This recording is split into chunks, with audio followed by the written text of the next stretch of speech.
O patrimônio bilionário de uma das famílias mais poderosas do país pode ter passado longe das autoridades brasileiras.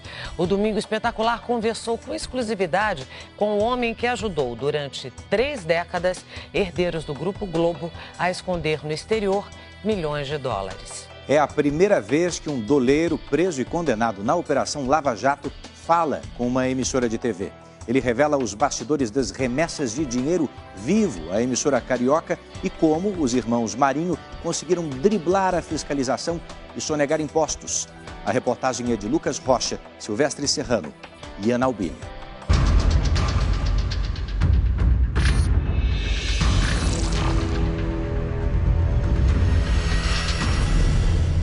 Ele sempre foi pago para viver nas sombras. Usou o talento com números para esconder e lavar dinheiro da corrupção no Brasil. Mínimo era $1 milhão por dia. No movimento já básico era $1 milhão por dia. A Record TV é a primeira emissora do país a conversar com o doleiro preso e condenado na Operação Lava Jato.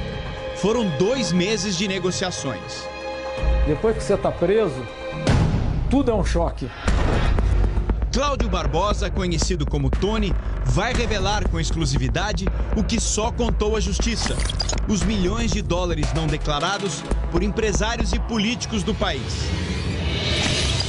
Na lista de clientes mais antigos, o ex-governador do Rio, Sérgio Cabral, o ex-presidente da Câmara, Eduardo Cunha, executivos da Odebrecht e uma das famílias mais poderosas do Brasil, a família Marinho, dona de um dos maiores grupos de comunicação do país.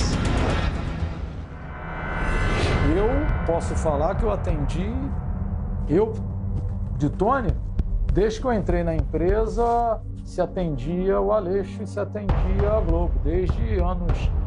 Eu entrei em 86, 87, desde que eu tenho conhecimento, que eu sempre estou na tesouraria, eu atendi, ou seja, isso nunca parou. Parou quando eu fui preso. O Domingo Espetacular mostra agora quem é o doleiro que sabe como ninguém esconder o dinheiro sujo. Ele é o homem escolhido por 2 herdeiros do Grupo Globo para fazer negócios. A lavagem de dinheiro para a emissora carioca era sistemática e os valores não eram pequenos, o que mostra que a operação não era para o executivo, e sim para a empresa.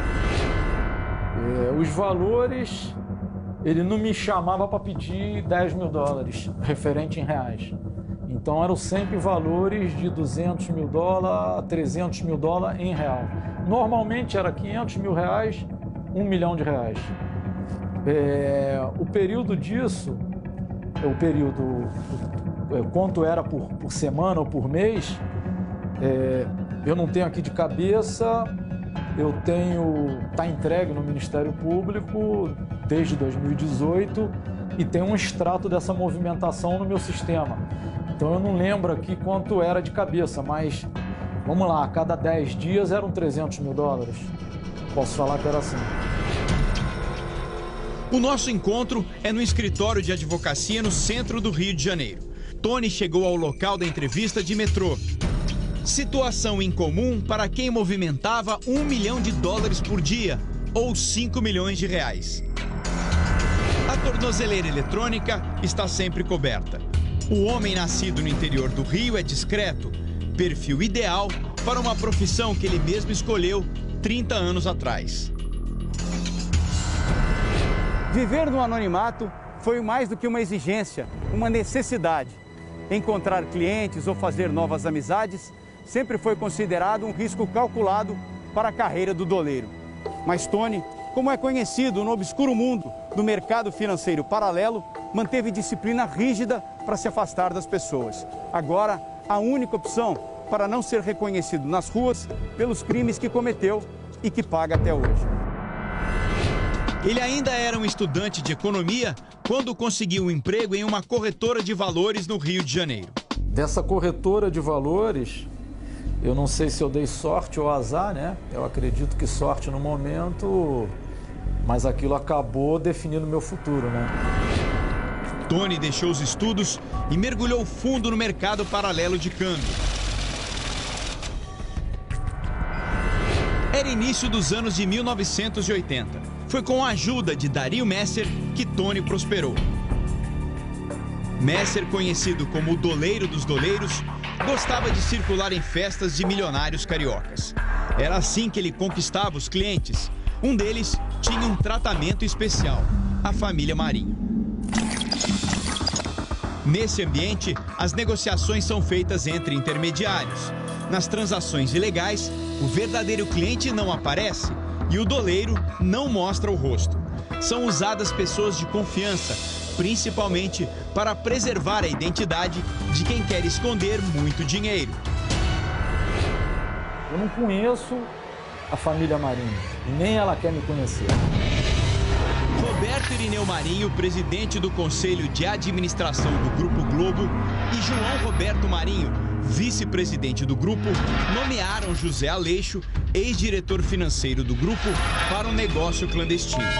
Cabia a Aleixo acionar o gerente de um banco em Nova York, sempre que os herdeiros da emissora carioca pediam. Roberto Irineu Marinho e João Roberto Marinho mantinham contas bancárias nos Estados Unidos. E a ordem dos irmãos a Aleixo era sempre a mesma: trocar dólares por reais aqui no Brasil. Eu tenho a pessoa de Nova York que controla a conta corrente no exterior, que tem acesso às offshore, às empresas no exterior. E eu tenho a pessoa no Rio de Janeiro, estou falando antes de eu ser preso, 2017, a pessoa que tinha que receber os reais. Eu tinha que entregar para alguém o dinheiro. Esse dinheiro, por acaso, era um ex-diretor da Globo, tá?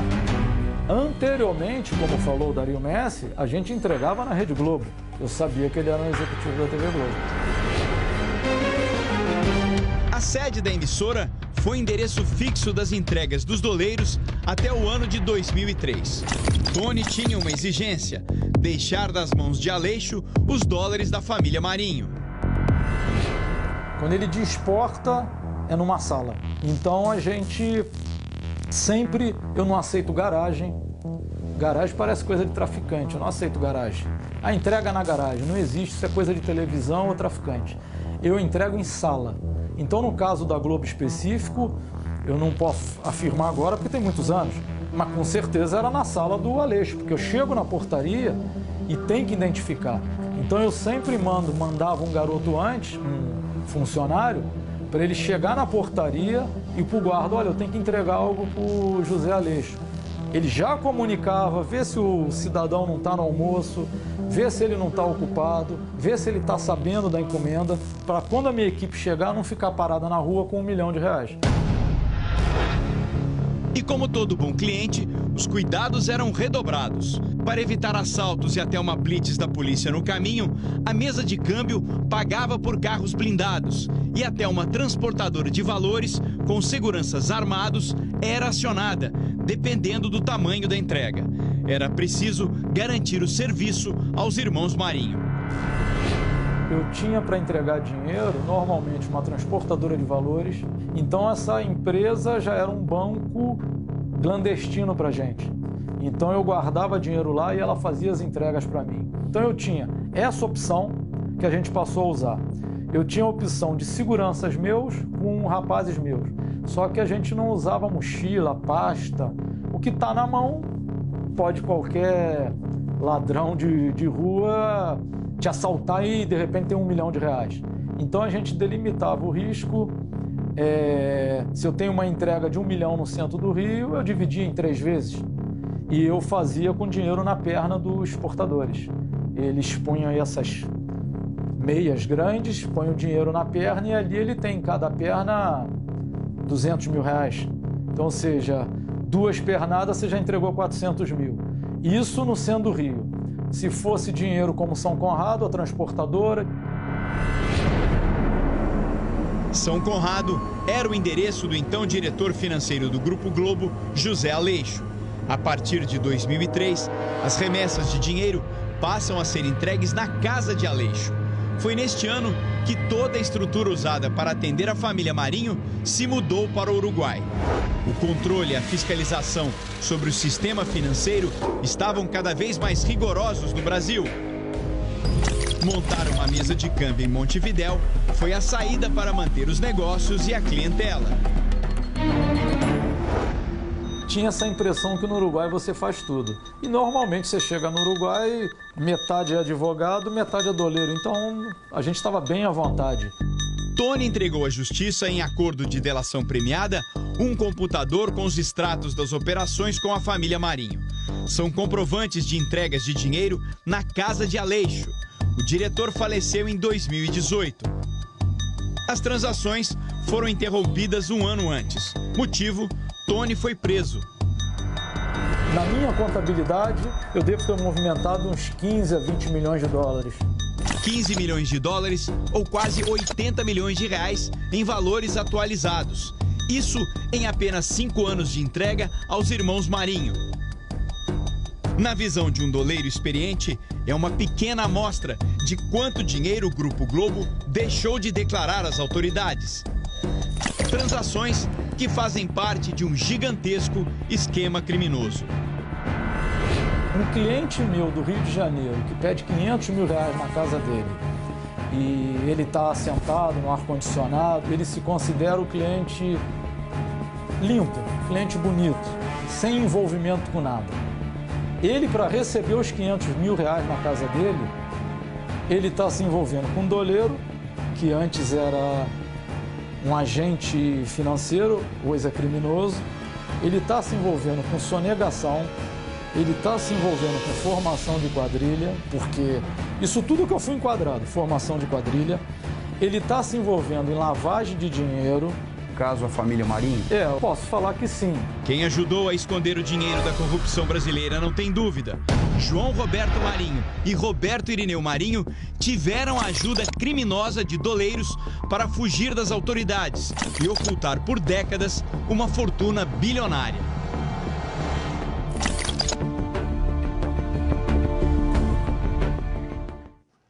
Nós procuramos a TV Globo, mas a empresa não respondeu à reportagem.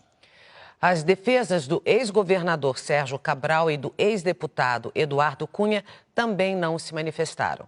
A construtora Odebrecht disse que colabora com as autoridades desde 2016. A empresa diz também que fez acordos no Brasil e nos Estados Unidos com autoridades e que tem hoje controles internos rigorosos que reforçam o seu compromisso com a ética, a integridade e a transparência.